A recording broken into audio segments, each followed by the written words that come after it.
All right.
Oh, we're getting started here in just 1 minute. Here it comes. If you've joined us, take the opportunity to say hi in chat, whether you're on YouTube or Facebook, hopefully soon LinkedIn if you're listening. Go ahead and say hello in the chat so I can say hi to you as well. I'm excited that you're joining us.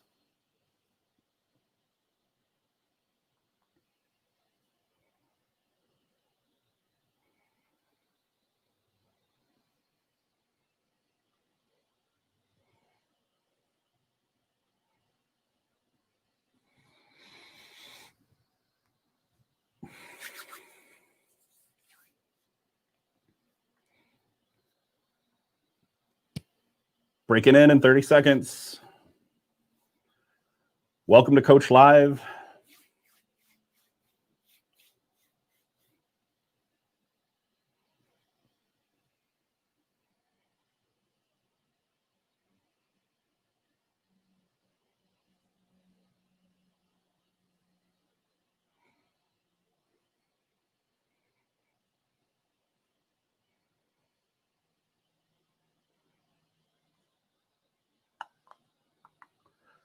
Hey, everybody, and welcome to Coach Live. I'm Ryan Parker.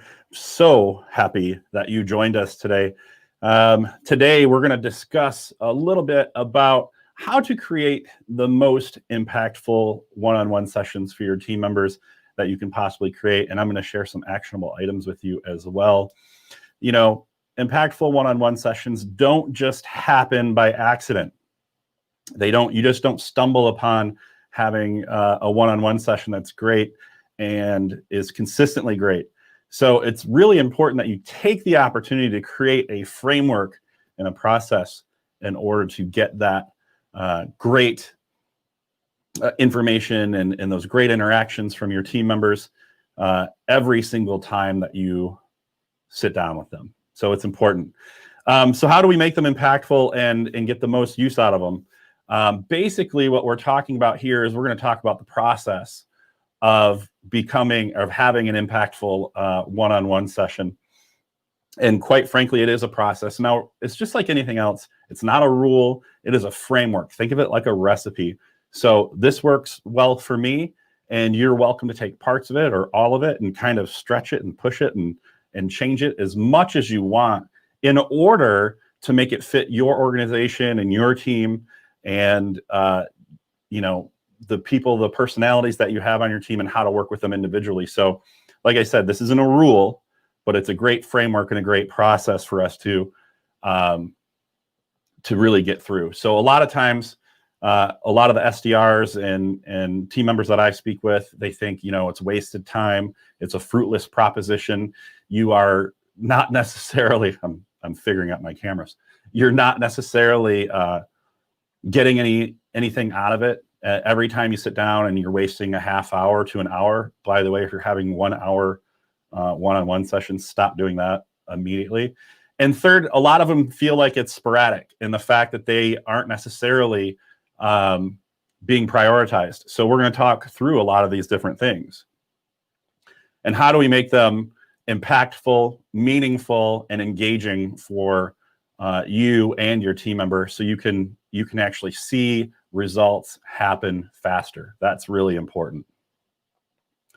Number one, you want to make sure that you're consistent with your one-on-one sessions.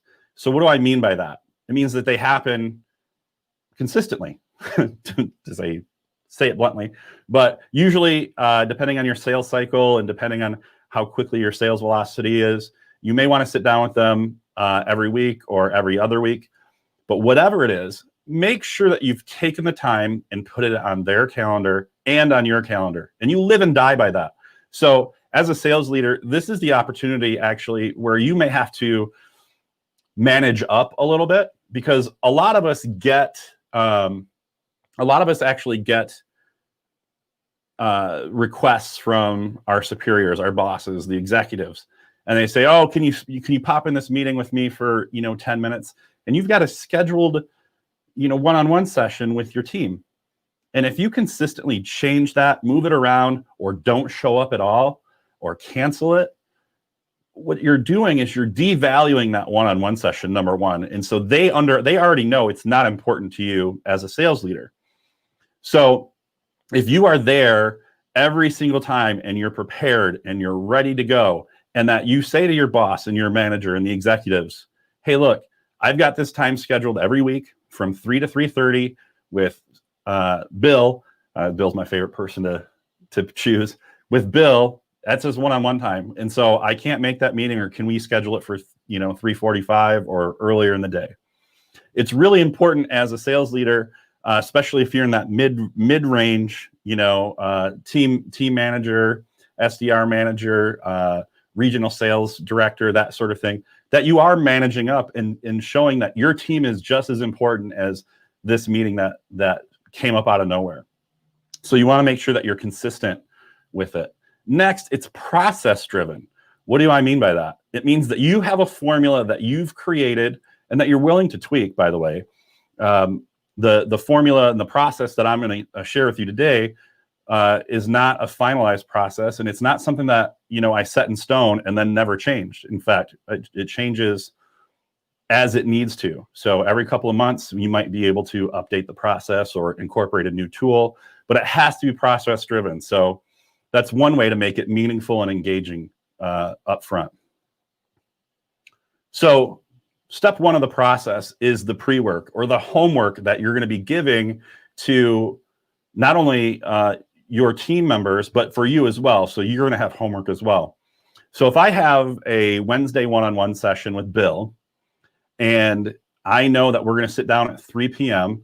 on Tuesday, I always require that this happens at least 24 hours in advance, that they've actually gone through and filled out a form where I ask them some simple questions to help them keep on track. And it gives me the opportunity to take that evening or early the next morning and go over those questions so I can get an understanding and really gauge where they are during this time. So I actually use, and you can use, I used Microsoft Forms, but Google has the same thing, Forms. And what I did was I created a form for every single one of my team members. So I would have to update it. If I got a new team member, I'd put a new form in for them specifically. And it asked them a few questions.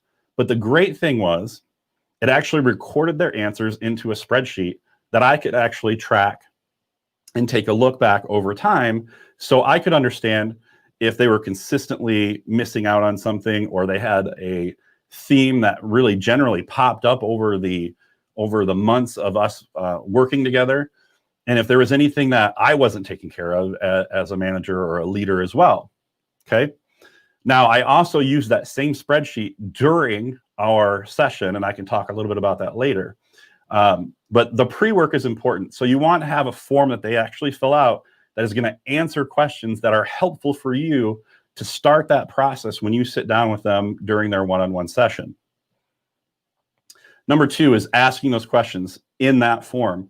So that form would have some very simple questions in it, like, are you currently meeting your KPIs? So are you doing the correct amount of phone calls and emails and outreach every single day? Now, I barely or rarely ever spoke about their KPIs during our one-on-one session.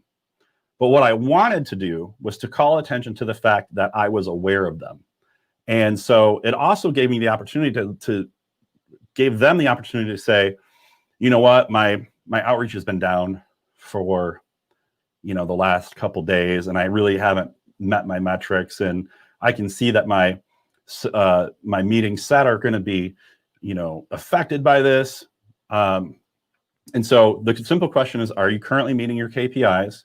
If no, what is causing that to happen? It's a great identifier for you as a manager to understand if there's any roadblocks in their way that allow you to step in and actually help clear those roadblocks away for them so they can actually, do their job at a high level, being productive and proficient in their work, okay? Now, like I said, I normally wouldn't have this conversation about KPIs during their one-on-one sessions unless they're consistently not meeting them or they're consistently not meeting their quota, because the base level truth of it is we're going to coach to those standards, but if you're successful, I don't really care if you're meeting your KPIs. If you're hitting your quota or exceeding your quota, you found a way to do that without actually doing your KPI, your specific KPI. So you might be required to send out 100 emails a day, which is a lot, but you may be required to send out 100 emails. And if you're consistently only doing 80, but you're hitting your quota, I'm not necessarily going to talk to you about that, but I will remind you at some point in time, like, hey, by the way, if there ever comes a time when you don't hit your quota and things start to kind of dip down, that's one of the things that we're going to coach to, is making sure that your metrics are up, because we understand as an organization that these numbers are a proven way to maximize your ability to get to that quota that you want. You want to get paid, you want to make money, you want to be successful. So that's question number 1. Talk about the KPI or ask about the KPIs, but only really discuss them if they're needed to be discussed, right? So, because they may tell you during that time, like, hey, yeah, I'm not being able to send out 100 emails because there's something wrong with my, sales enablement platform. Like, it's just, there's a glitch in it and all of my leads have disappeared for some reason. Well, that's a great opportunity for us to really take action and hop in there and see what the issues are and see if we can't retrieve those for them. Okay. Number 2 is a very simple question, and this is actually how I start the conversation when we sit down together, and that is, what's on your mind right now? Now, you may think that this is a silly question because it could lead to a lot of different areas, but in fact, since they filled out that form, they already have an idea as to what they want to speak to you about. And so you're not just sitting there shooting the breeze.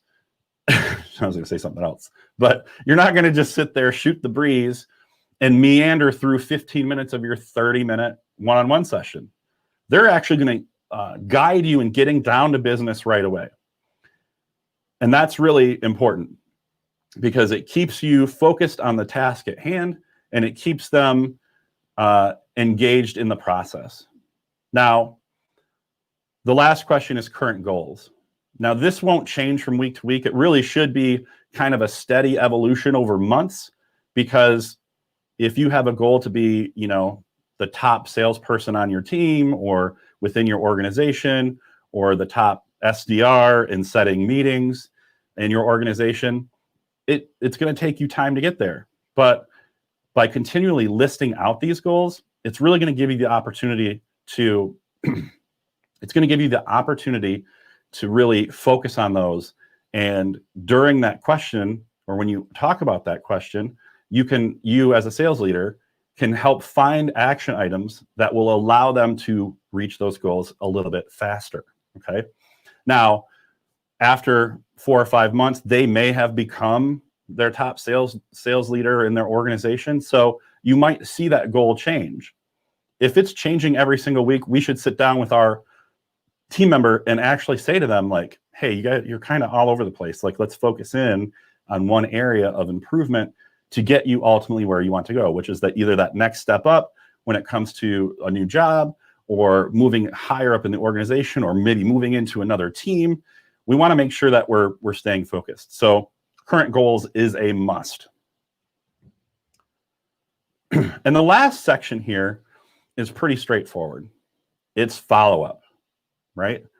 And basically what we're looking for is how to create some action items that both you and your team member are working on, because it's not just for them. So if one of the action items is go through and review 4 phone calls and, you know, take notes on them and review how you can get better, that's fine for them. But are they going to really learn anything, or are they going to find value in it, or do they think it's a top priority for you if you're not involved in that process either? And that's definitely important as well,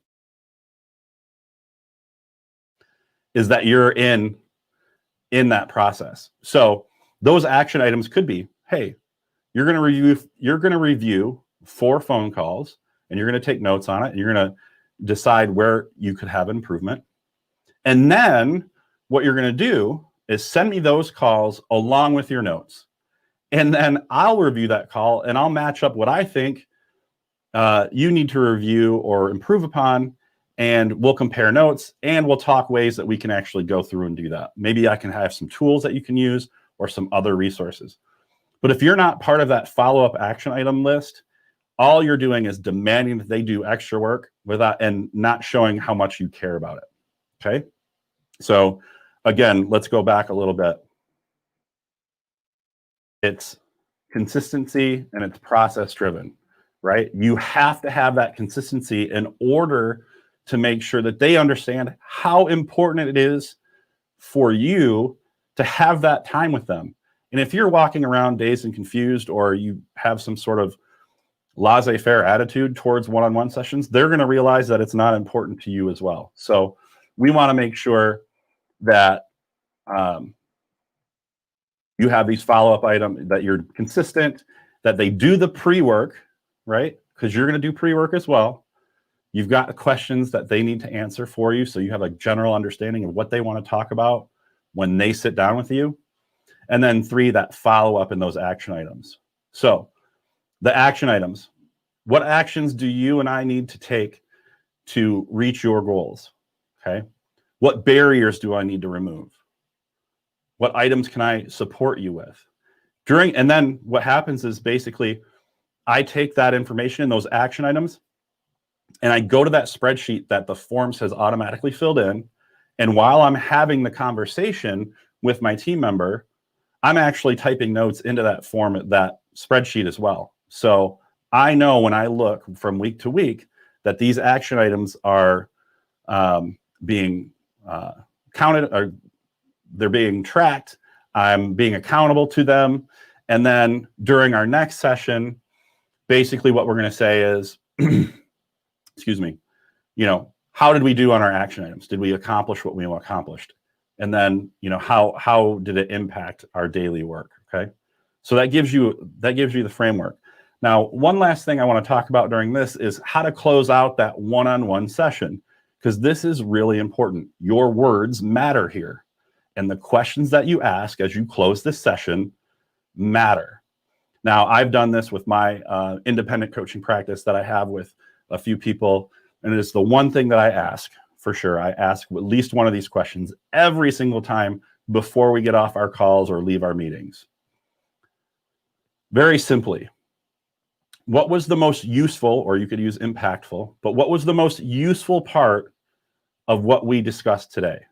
Or what was the most useful tactic that we discussed today? Okay. And they're going to tell you exactly what they think is useful. But why is this important? Why are using these words important for you as a sales manager? It's important for you because you're telling them subconsciously that, yes, this is useful, or it has been impactful, or it's important. Okay. And then I usually follow up with what makes you say that. And what's important about that is it kind of makes them explain a little bit more. And you have a truer understanding of why it was important to them. And that will help guide future conversations with them as well. So always ask a form of this question. What was the most impactful? What was the most useful? What was the most important topic that we talked about today? Tactic we talked about today? All of those things are all of those forms of that question are going to embed inside of their brain that, yes, my one-on-one sessions with my leader are impactful. They're important. They're useful. They're handy, at least. They're handy, right? Okay. And then you get a little deeper dive by asking them why, what makes you say that? So all of those things are help create that entire process for you to go through. I would love to hear if you have any questions. Feel free to go ahead and get in touch with me.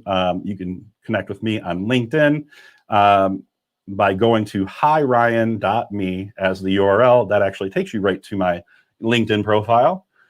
Up next, let's talk about some resources that are available to you. And I want to say right up front, first and foremost, I'm not affiliated or sponsored by any of these companies. But one of the cool things that I came across this week was from RingDNA. And RingDNA launched, or released, I guess, released their 31 sales and hiring tips from sales leaders and executives. And quite frankly, there was a couple things in there. Let me just go ahead and pull this up. There was 2 sections in there that I thought were absolutely fantastic. And number one was the 2 most useful sections were how to spot future all-stars and red flags to avoid during the interview process. So if you want, the links are in the description. You can feel free to go download that for RingDNA's PDF. Like I said, I'm not affiliated, associated, or even sponsored by, but I want to, each time we talk, I really want to try and provide some resources that hopefully are valuable to you. And that brings us to our second one, which is a really great free resource for you as well. And that's actually from Aspireship. So if you go to aspireship.com, they have what is a free SaaS account executive certification course that you can go through. And once you go through, and it's actually quite in depth. I took it because I wanted to see what they were teaching and I wanted to see how they were teaching it. But quite frankly, if you have never been in sales before, or you're brand new to sales, or you're an SDR trying to make that leap into an account executive, this from Aspireship is a really great place to start. And it's very in-depth and it's very interactive. So there's a lot of sessions where you sit and listen to phone calls and you have to react to them. And then at the very end, you take a written test, plus you actually have to do a role play, which they grade. And once you have taken that role play and they've graded it and you've passed the written portion of it, you receive a certification. And then they actually connect you with people who are hiring right now in SaaS for sales. So it's a free resource. It's a great way to connect with people. There's a ton of great people that work there. I've had a chance to meet them in other community settings, whether it's on our weekly sales happy hour. I'll talk about that some other time. But we've had the opportunity to speak with them, and they continue to impress. And they're actually growing and evolving the product to make it even better. So check out aspireship.com. Again, the links are in the description here on YouTube and in Facebook. I'll put them in Facebook as well. And then we've got trending topics. Today's trending topic is LinkedIn etiquette. That's right, LinkedIn etiquette. What more do you want?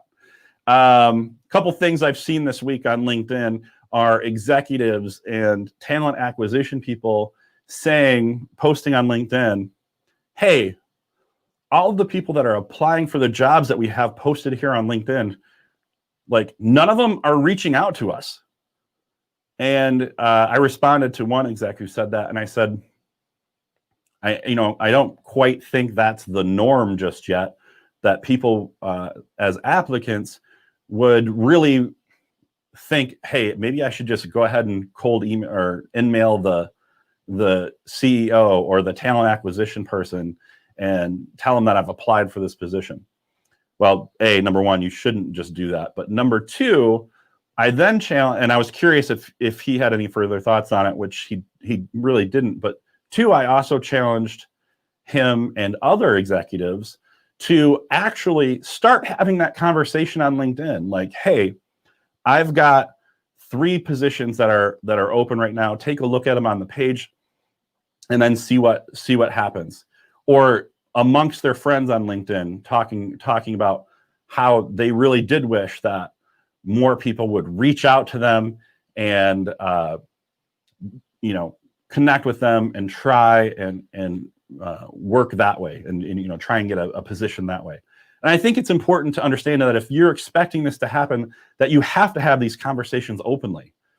And then lastly, I asked him in the group too, when was the last time as an executive or a talent acquisition person that you sat down with people on your team and went through their actual network on LinkedIn and asked them to recommend 3 to 5 people that would be good for these positions? And not just, hey guys, we've got this great corporate recruiting bonus going on where you can get $500. It's no. Hey, Tim, I'm going to sit down with you tomorrow and talk to you about your network on LinkedIn. And I would love to know if there's 3 to 5 people that you know on LinkedIn that you feel would be a good fit to work in this company. You're a top performer here. You've got a great personality. Are there other people in your network like you? Because the truth of the matter is, they probably are. And lastly, if you're a leader on the sales floor, it is absolutely your responsibility to be out there recruiting. You want a great team, you have to shape it from the very beginning. So whether or not you're out there looking at your team members' networks, or you're diving deep into your own network, it is your responsibility to actually go out there and actively recruit to make your team better. It's as simple as that. If you're not doing that, you're not focusing on the big picture, because how hard it is to find somebody or to take somebody that somebody else has found and somehow they got through the hiring process to only find out they were a dud, and that you actually then have to try and turn around. Quite frankly, it's not worth your time. But if you can start with people that you think are going to be amazing salespeople for your organization, then you should be out there going and getting them as well. So that's my 2 cents. Like I said, guys, I'm really excited that we got together today. If you have any questions about the process or want to go a little bit deeper, feel free to reach out to me on LinkedIn or leave comments in the comment section below if you're watching this later on, because I'm hoping that I can help. If I haven't explained it properly or you want a little more detail, I'm happy to do so. So like I said, guys, I'm very excited to be here today, and I'm glad that you joined us and had the opportunity to see what I'm talking about. I will see you next Monday.